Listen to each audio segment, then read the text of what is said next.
Hi! Welcome to a new Fi prototype video where I'm Fi. And I'm just a human. And as you can hear, Fi got a new voice. Beep boop bap.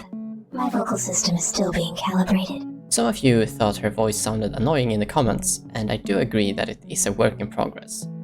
But let me know if you like this voice in the comments, or if I should remove it completely until it becomes better. Alright, so what have you built this time? Well, as you can see, it's the hand, but not just a test prototype. This time it can actually grab stuff. That is wonderful, human. I decided to make it simpler than my other attempts, because I'm quite tired with working on the hand over and over again. Understandable. So, for example, the thumb is just at a constant 90-degree angle, which is fine if you just want to grab simple stuff. As long as it works, that seems like a great idea. I also tested out having 3 strings for each finger instead of 1, but they are all connected to the same roller. How does that work? Well, as you can see, the string goes above in the joint when it's going to pull, and below when it's not supposed to apply any torque at all. So, as you can see, it's simpler in the way that all the joints move roughly the same angles. I see.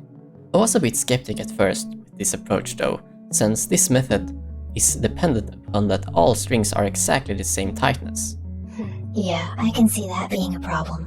Yeah, but it actually works fine. One thing that I plan on improving though is to have all the strings attached to a clearance ring as the string attacher, just like the furthest string. That would allow them to be hidden better and also make the attachment a bit stronger. But for the future, I also want to come up with a solution where I can just increase the tightness afterwards, like guitars or something. Alright, so how does the strings go from the fingers to the servos? So from my last prototype, I noticed that bike brake housings were really efficient at moving a string at an angle with as little friction force as possible. And while I don't currently have any muscles for the wrist, it is actually possible to be angled without interfering with the string lengths. It is a bit stiff though, so I think if I want to build an actual wrist that works, I will probably use thinner spring housings or some other bike brake housing that doesn't use springs.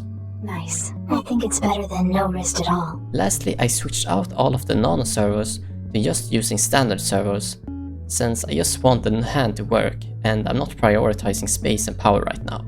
Alright, I think that's it. So here is a showcase of the testing.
Alright, that went pretty well, I think.